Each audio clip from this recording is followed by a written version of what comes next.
Assalamu alaikum, dear students. This is Zainuddin Kibzai and I welcome you all to my YouTube channel Learning English with Zainuddin Kibzai.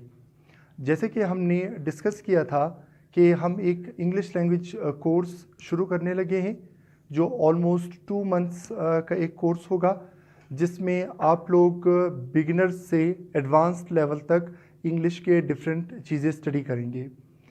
आज हमारा चूँकि introductory एक session है तो उसमें कुछ चीज़ें हम डिस्कस करेंगे और कुछ पॉइंट्स जो है उन्हें हम बिल्कुल क्लियर भी करेंगे कि हम अपने इस सेशन को कैसे आगे लेके चलेंगे।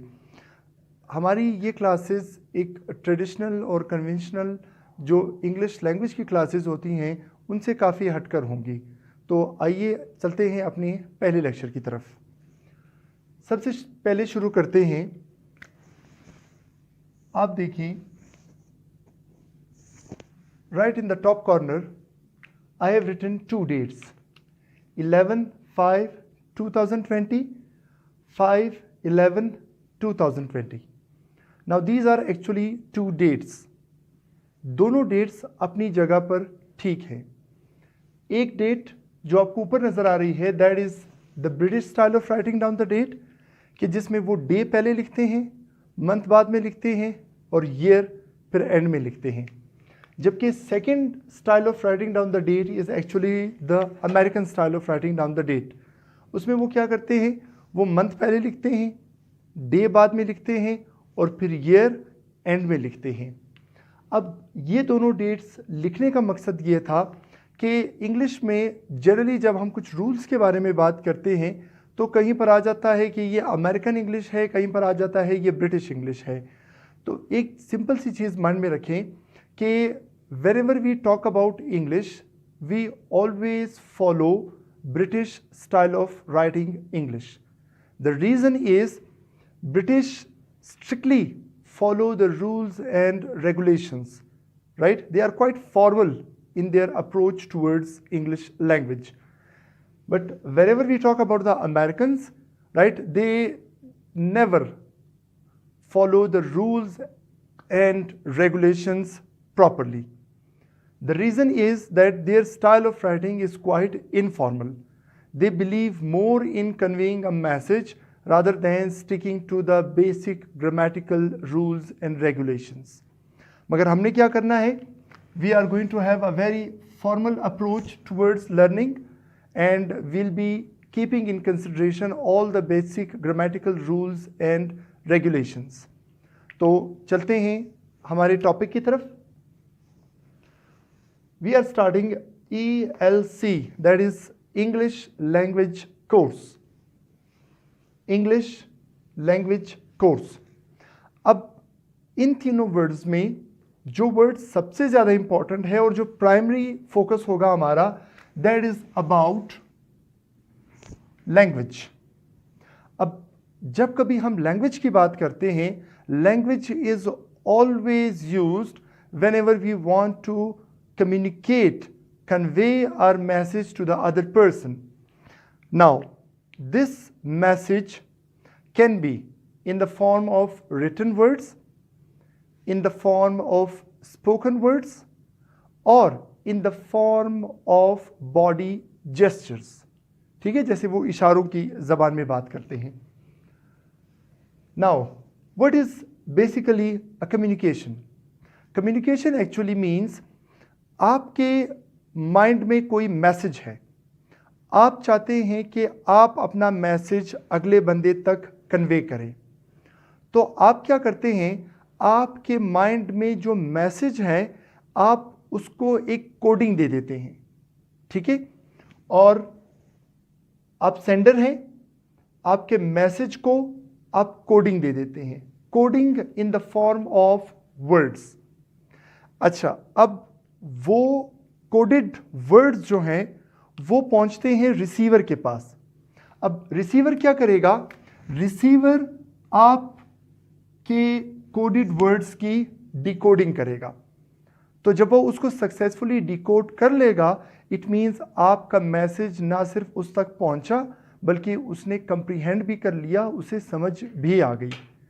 इसलिए एक ज़रूरी चीज़ ध्यान में रखें कि आप जब कभी कम्युनिकेशन के बारे में बात करेंगे, आपने रिसीवर को माइंड में रखना है।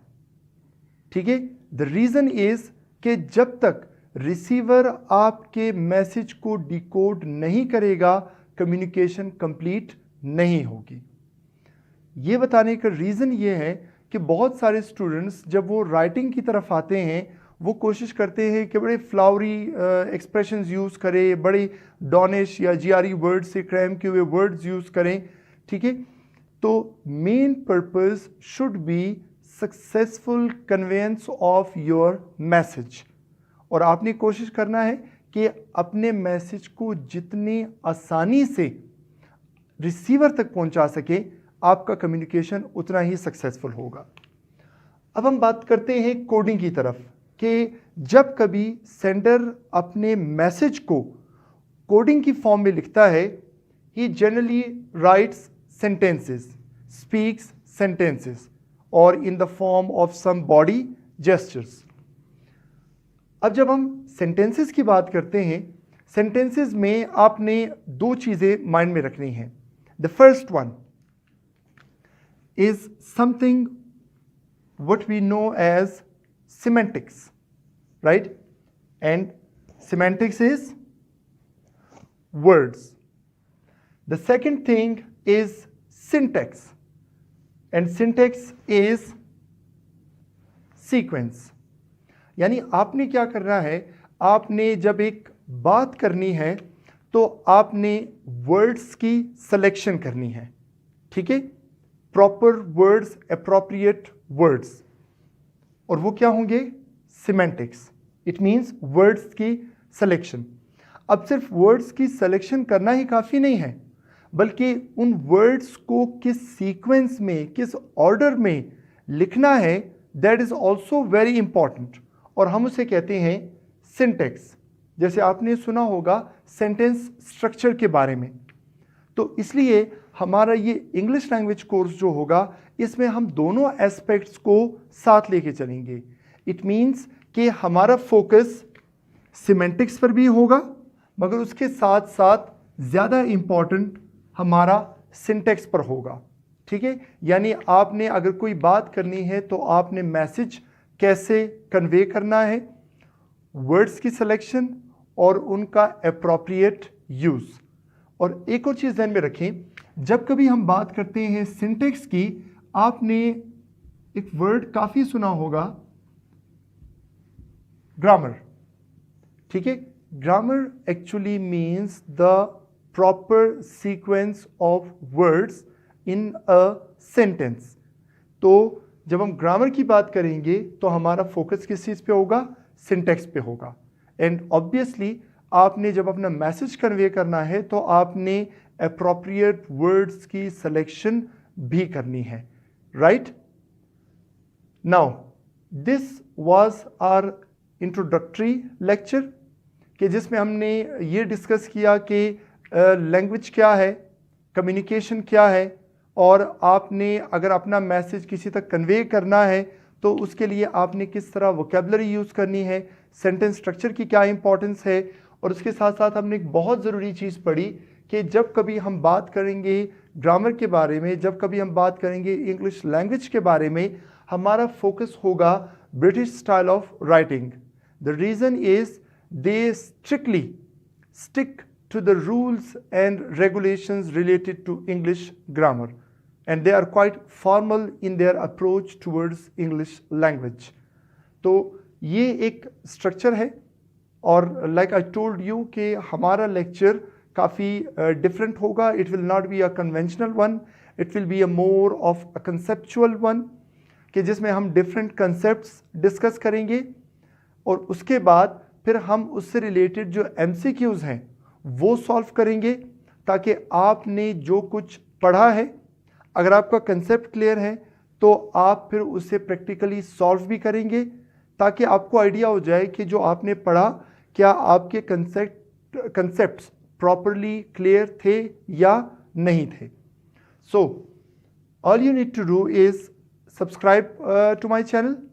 उसके साथ आपको एक बेल आइकन नज़र आएगा, आप उसे भी प्रेस करें ताकि आपको आने वाली हर वीडियो पर एक नोटिफिकेशन मिलेगा और आप कोई वीडियो मिस ना कर सकें। और एक और काम जो मैं करूँगा वो ये होगा कि हमारे जितने भी लेक्चर्स हैं इनको एक प्रॉपर सीक्वेंस में लेके चलेंगे। इट मीन्स पहला लेक्चर होगा लेक्चर नंबर 1, 2, इट मीन्स उनकी प्रॉपर ऑर्डरिंग होगी, सीक्वेंस में लेके चलेंगे, ताकि अगर बाद में भी कोई स्टूडेंट ज्वाइन करता है तो उसको समझने में ज़्यादा मुश्किल ना हो।